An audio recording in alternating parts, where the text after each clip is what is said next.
So,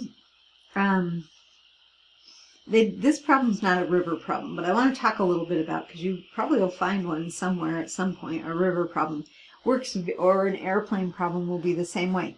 But the river problems work the same as the bike, only you have what's called a current.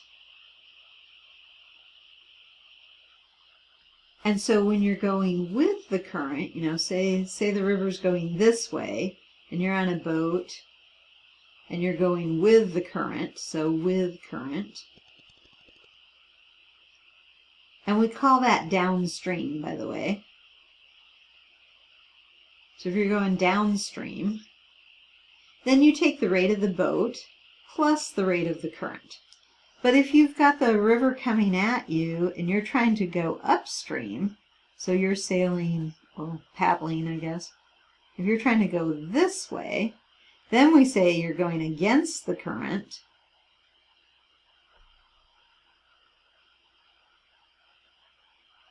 And it's called going upstream.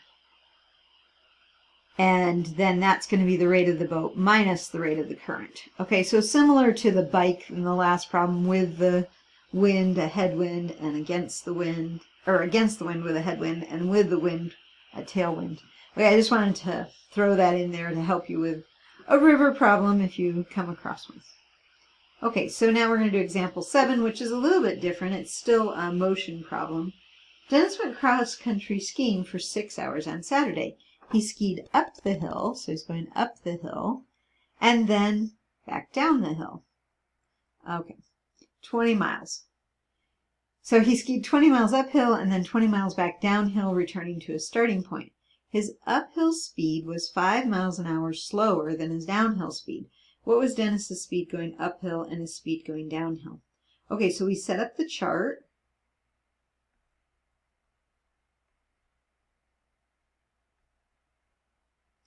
He's going uphill, and then he goes downhill. He's going to have a rate, a time, and a distance. Okay. Now, the distance we know is 20 miles. 20 miles up, 20 miles down. That stays the same. The time, well, we don't exactly know what the time is. We know he goes for 6 hours total. We'll have to talk about that in a minute. And then his uphill speed was 5 miles an hour slower than his downhill speed. So we'll come back to time in a minute. Let's do the speeds first of all. His rate. Rate, speed, same thing. So he goes slower going uphill, right? Okay. So if we take if this is his downhill speed, then his uphill speed is d minus 5. He's going 5 miles an hour slower uphill, because it's harder to go uphill than downhill. The time, though, we don't know much about the time. We know that the time is, if the time is t here, then the time here has to be 6 minus t. Okay? So, yeah. It says Dennis went cross-country skiing for 6 hours. That's a total of 6 hours, right? So we don't know how much of the 6 hours he's going uphill and how much he's going downhill. All right, so let's see what we can get out of this. Well, we can say that the downhill speed, well, let's start with uphill. Uphill would be d minus 5 times 6 minus t, which would equal 20. And then d times t is equal to 20. So you could set it up this way. This is one way you could set it up. Now, I can substitute one of the equations. So it just depends on which one I want to find. I think I want to find d. So I'm going to go ahead and divide both sides by d in this equation. And that's going to give me t, because those will cancel, equals 20 over d. Now I can replace 20 over d in for that t there. Okay? All right, so it's kind of a messy little equation I've got going here.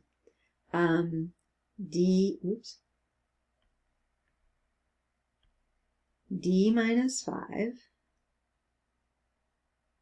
times 6 minus 20 over d equals 20. All right, well, d times 6, that's 6d. Oops, I put a b. 6d. And then d times that, well, it would be minus, I'll write it out so you can see it, d times 20 over d. But those d's are going to cancel, okay, so just remember that. I'm foiling here, so negative 30. And then finally positive, it's going to be 5 times 20 over d. And all that has to equal 20. Now this is going to work out. I don't know if this is the best way to do this equation. This is how I was doing it.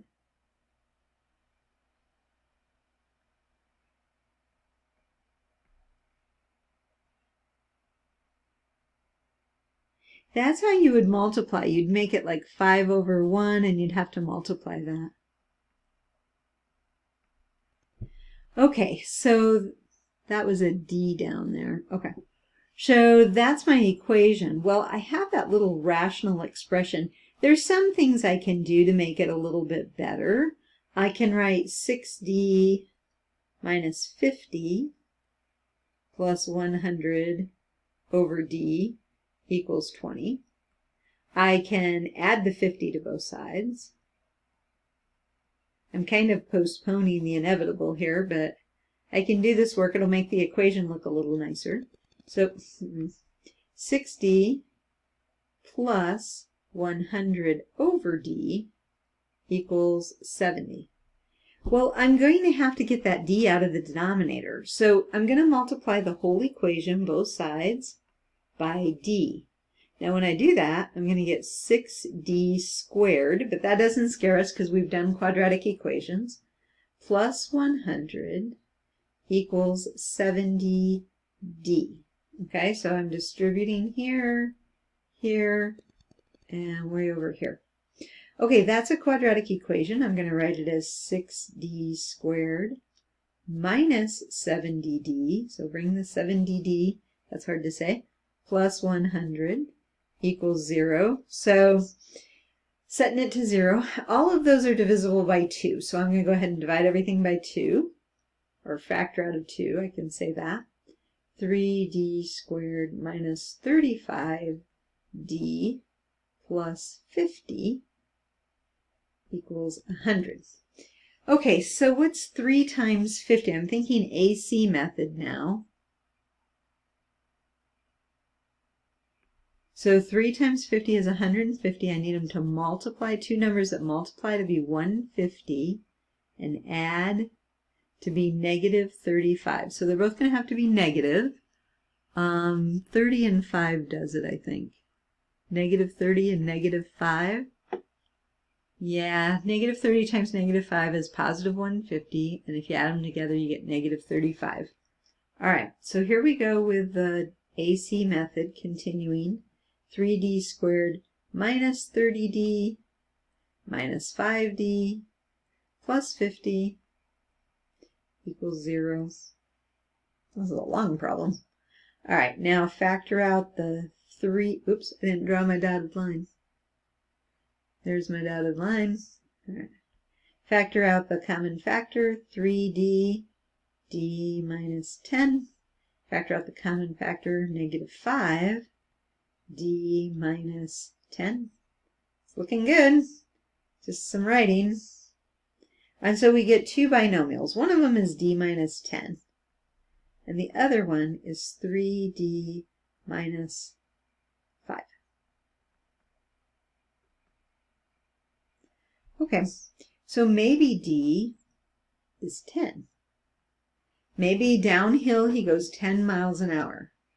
Or if you do the other one, you'd have to write it out. You can write it out like this.